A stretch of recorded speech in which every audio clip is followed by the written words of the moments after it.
जाना है। अब जैसे ये श्रद्धालु कहते हैं, कोई प्रश्न करता है आचार्यों से, गुरुओं से, मंडलेश्वरों से कि क्या श्री कृष्ण अर्थात श्री विष्णु जी हमारे पापों का नाश कर सकते हैं? क्या वे जो श्राप दे दिया जाता है एक दूसरे को 3 ताप के अंतर्गत, क्या हमारे उन 3 तापों का वो नाश कर सकते हैं? तो कहते हैं कि हाँ, भगवान श्री कृष्ण अर्थात विष्णु जी हमारे सब पापों का नाश कर देते हैं। और प्रमाण के लिए कहते हैं, गीता जी अध्याय नंबर 18 के श्लोक नंबर 66 को बोलते हैं कि सर्वधर्मान परित्यज माम एकम शरणम व्रज अहम तवा सर्व पापे भव मोक्षामि मा शुच। पहले तो उनको ये पता नहीं कि गीता जी का ज्ञान श्री कृष्ण नहीं, श्री कृष्ण में प्रवेश करके ये ब्रह्म बोल रहा है, सरपुरुष बोलता है। और व्रज का माने आना नहीं होता, जाना होता है।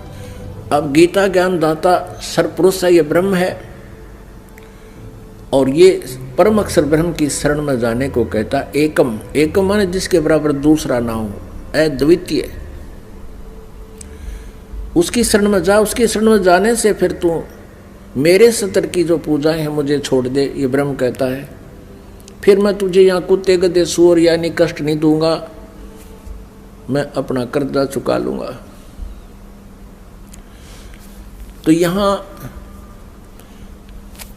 पुण्यात्मा विचार करने की बात है कि श्री कृष्ण जी और श्री रामचंद्र जी और श्री विष्णु जी अपने श्राप को, अपने पाप को, कर्म दंड को नहीं समाप्त कर सके, नाश नहीं कर सके। उपासकों का कैसे कर देंगे वह? जैसे श्री विष्णु जी को श्राप दिया था नारद जी ने, और ये श्राप दिया था कि नारद जी के मन में विवाह कराने की प्रेरणा होगी, और उसने देखा कि राजा की लड़की का स्वयंवर था, और उसमें लड़कियां अपनी मर्जी का पति अपनी इच्छा से सिलेक्ट करती थी, और राजा लोग बैठ जाते थे वहाँ सामने आके। नारद जी ने विवाह कराने की सोची, और फिर सोचा भी मेरा विवाह कौन करेगा, मैंने तो कचकोला कढ़ा रखा है, इतनी मोटी चोटी सिर पे, और शकल भी ठीक को ना। तो उसने सोचा कि भगवान विष्णु से उनका स्वरूप ले लेता हूँ। एकांत में जाकर टेलीफोन किया, याद किया, श्री विष्णु जी प्रकट हो गए। नारद जी ने कहा, भगवान मैंने विवाह करवाना है और आप मना मत करियो, आज पहली बार आपसे कोई वस्तु मांग रहा हूँ, मुझे आप हरि रूप चाहिए, मुझे हरि रूप चाहिए, अर्थात आपका सुंदर स्वरूप मुझे दे दे। श्री विष्णु जी ने कह दिया तथास्तु। अब उसका बंदर का मुंह लग गया, बंदर का। हरि माने बंदर भी होता है। अब उसने सोचा नारद जी ने कि आज तेरे सुंदर कोई नहीं सभा में, और जाकर बैठ गया कुर्सी पर जच के। अब वह लड़की आई वरमाला लेकर, सामने देखा बालू बैठा। अब वह एक कदम पीछे से होकर आगे चली गई। नारद जी ने सोचा शायद लड़की की दृष्टि नहीं पड़ी मेरे ऊपर है। वहाँ से उठकर एक और खाली चेयर थी दूसरे लोग, वहाँ जा बैठा। जो वहाँ से भी लड़की आगे निकल गई, नारद जी कहने लगे भाई यह अंधी है क्या? और दूसरे तो बोला, साथी ने उसको यो दिखा दिया दर्पण, अगर देख अपनी शक्ल तो देख ले, हमने डर लगे तेरे थे। तब उसने देखा जब दर्पण यानी अपनी शक्ल देखी, उसने बिना गिनती की गाली दे दी विष्णु भगवान को, नारद जी ने। और उसी समय विष्णु जी आगे और विष्णु जी के गले में वरमाला उस लड़की ने डाल दी।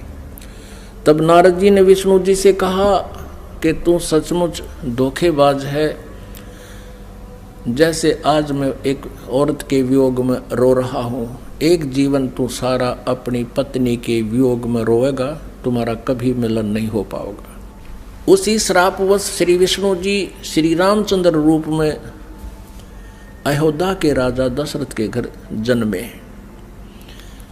युवा होते ही विवाह हुआ, सीता जी के साथ विवाह होते ही वनवास हुआ। वनवास में तुरंत ही कुछ ही वर्षों के बाद सीता जी का अपहरण हुआ और रावण के साथ युद्ध हुआ, युद्ध के बाद घर ले आए सीता जी को, और एक धोबी के व्यंग से सीता जी को घर से निकाल दिया। आजीवन श्री राम और सीता जी का मिलन नहीं हुआ। पुण्यात्माओं, भले ही श्री रामचंद्र जी अयोध्या का राज करते थे, लेकिन जिस व्यक्ति का परिवार कहीं हो, उसकी पत्नी कहीं, बच्चे कहीं और वो कहीं, वो सपने में भी सुखी नहीं हो सकता। और अंत समय में जब उसने पता चला कि मेरे पुत्र लव और कुश यहाँ पर हैं, उन्होंने भी उससे नफरत होगी और उनसे बात करना पसंद नहीं किया, और सीता जी भी पृथ्वी के अंदर समा गई, उसके दर्शन तक नहीं किए। पुण्यात्माओं, वैसे तो हम देखो ये भगवान माना करते थे, हमारी आंखें बिल्कुल बंद हो चुकी थी ज्ञान वाली। सीता जी को जब युद्ध के बाद घर लाना चाहा था श्री रामचंद्र जी ने, तो ये कहा था कि मैं परीक्षा लेकर घर चलूँगा, यदि तू परीक्षा में सफल होगी तो मैं मान लूँगा तू निष्कलंक है, रावण से तेरा कोई संबंध शारीरिक नहीं हुआ, और यदि तू परीक्षा में सफल हुई तो खत्म हो जाएगी। क्या परीक्षा ली थी श्री रामचंद्र जी ने कि अग्नि में बैठा दी थी सीता जी को, आग लगा दी थी चिता बना के, और ये सोच लिया था कि यदि ये कलंकित होगी तो जड़ मरेगी टंटा कट्टे, और सही होगी निष्कलंक होगी तो जीवित रह जाएगी। तो सीता जी जली नहीं थी, परीक्षा में सफल हुई थी। उसके बाद फिर आकर के एक धोबी ने कह दिया, अपनी पत्नी ने कुटा था, वह कहता 2 दिन उस तक दुखी होकर अपने चली गई होगी मित्र प्यारी अपनी सहेली के यहाँ, और जब वो वापस आई तो उसने रात ने कुटा था, और ये कह रहा था कि मैं ये दशरथ का बेटा रामचंद्र नहीं हूँ जो 12 वर्ष रावण के पास रही और फिर उसको अपने घर पे रखे बैठा है। उस समय राजा लोग एक विशेष न्यायकारी होते थे, भेष बदल कर अपनी नगरी में घुमा करते थे, कोई व्यक्ति दुखी तो नहीं है। तो रामचंद्र जी ने कान ला कर सुना तेरा जिक्र कैसे हो रहा है। उसने 2-3 बार दोहराई ये बात, इस बात पर कि मैं निंदा का पात्र बन गया हूँ सीता को घर ला के। अगले दिन सीता को निकाल दिया कि मैं दुनिया की व्यंग नहीं सुन सकता, और जाइए आप, मैं नहीं रख सकता आपको, आप रावण के पास रही हो। अब फुटे भाग हमारे इसे भगवान थे हमारे, गर्भवती पत्नी और अकेली निकाल सुबह भाग जाए यहाँ से, अरे कलेजा फटने हो जाता है। आदमी अकेला निकाल के देखो, वो तो एक औरत की जाति थी, कहाँ जंगल में जावे, और कहते हैं झाड़ झाड़ बैरी होता है स्त्री का। और ये थे हमारे भगवान, ये थे इनके करैक्टर, इनको हम कहते हैं मर्यादा पुरुषोत्तम। यह क्या मर्यादा थी भाई, एक गर्भवती पत्नी को और घर से निकाल देना, कितना मरो चाहे जीवे, ये तो कितना कट्टर स्वभाव होगा उस व्यक्ति का।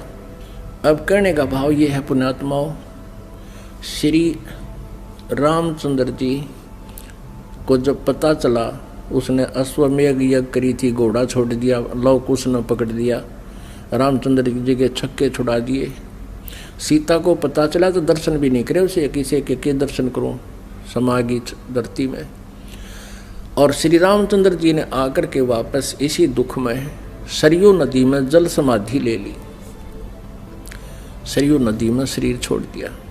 उसके बाद फिर श्री कृष्ण रूप में जन्म हुआ, और रावण के साथ युद्ध के दौरान श्री रामचंद्र जी ने सुग्रीव के भाई बाली को मारा था, एक वृक्ष की ओट लेकर, यानी धोखे से। तो उसका भी बदला देना पड़ा श्री कृष्ण जी के रूप में।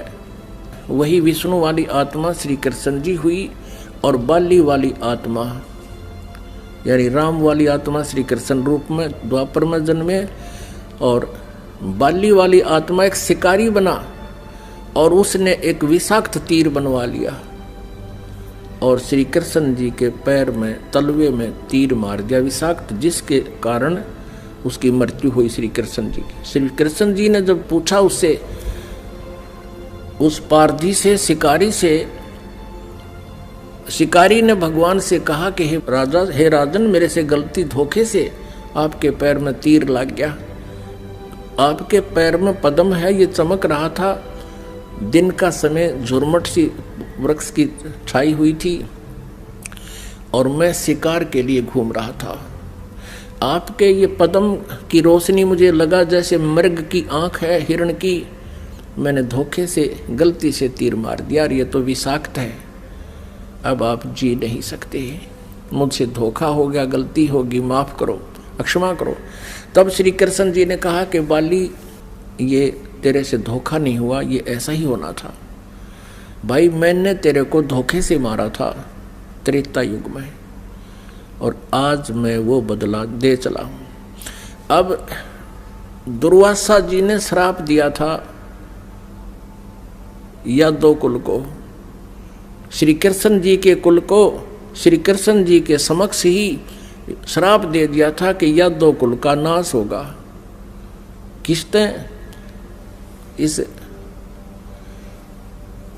श्री कृष्ण जी का पुत्र प्रद्युम्न एक लड़की का स्वांग बना के, पेट पर गर्भवती लड़की का, स्त्री का स्वांग बना करके पेट पर लोहे का कड़ा है बांध के, ऊपर के गुजरियां वाले औरतों वाले कपड़े पहन के, और एक नकली पति बना कर दुर्वासा के पास गए थे उसे मजाक करने के लिए।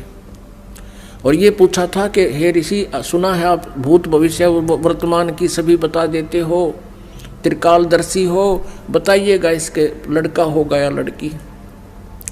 तब दुर्वासा ने ध्यान से देखा कि तो बकवाद कर रहे हैं। कह दिया था कि इससे तुम्हारा यादव कुल का नाश होगा। और दुर्वासा के श्रापवश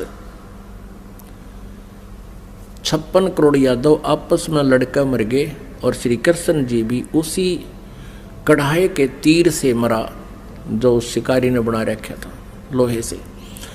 अपने आत्मा जब श्री कृष्ण जी, श्री रामचंद्र जी और श्री विष्णु जी तीनों रूपों में वो स्वयं हैं, वो अपने भी श्राप को यानी कर्म के दंड को नाश नहीं कर सके तो श्रद्धालु के कैसे कर देंगे। एक भक्त ने प्रश्न किया कि क्या श्री कृष्ण यानी विष्णु जी में कोई शक्ति नहीं है? जैसे श्री कृष्ण जी अर्थात विष्णु जी राजा मोरध्वज के घर गए थे, वहां उनके पुत्र ताम्रध्वज को आरे से चिरवा कर और उनको जीवित कर दिया था जब वो मृत्यु को प्राप्त हो गए थे। पुण्यात्मा कबीर परमेश्वर जी ने फिर ये इसका उत्तर दे रखा है, क्योंकि श्री आदरणीय धर्मदास साहिब जी ने भगवान से ये प्रश्न किया था कबीर जी से कि हे भगवान, हमने सुना है श्री कृष्ण जी ने मोरध्वज राजा के पुत्र को आरे से चरवा कर वो मृत्यु को प्राप्त हो गया था, उसको जीवित कर दिया था, और आप कहते हो कि ये समर्थ नहीं है, ये कोई परिवर्तन नहीं कर सकते। भगवान यह क्या छोटी बात है? तब परमात्मा कबीर परमेश्वर जी ने कहा था कि धर्मदास, जब महाभारत के युद्ध में और अभिमन्यु की मृत्यु होगी थी, जो सुभद्रा पुत्र थे, और सुभद्रा श्री कृष्ण जी की सगी बहन थी, श्री कृष्ण जी अभिमन्यु को जीवित नहीं कर सके, वहीं पर वे विद्यमान थे। अब धर्मदास साहब ने पूछा कि हे भगवान, कारण क्या था? तब परमेश्वर कबीर जी ने कहा कि ये भगवान आपकी आयु और श्वास को घटा बढ़ा नहीं सकते। अभिमन्यु की आयु इतनी थी, उसके प्रारब्ध में ये परिवर्तन नहीं कर सकते। सुभद्रा रोवे थी, भगवान श्री कृष्ण रोवे थे अपनी बहन के दुख में, पांचों पांडव रोवे थे और उनका कुल नाश हुआ था। तो वहां थी समर्थता दिखाने का समय, वहां था, उसको जीवित कर देते। और वहां क्यों जीवित कर दिया ताम्रध्वज को? क्योंकि उसकी आयु शेष थी, उसके श्वास शेष थे। इतनी क्षमता इनमें है कि इन टूटे फूटे शरीर को ये ठीक कर सकते हैं, लेकिन श्वास नहीं बढ़ा सकते।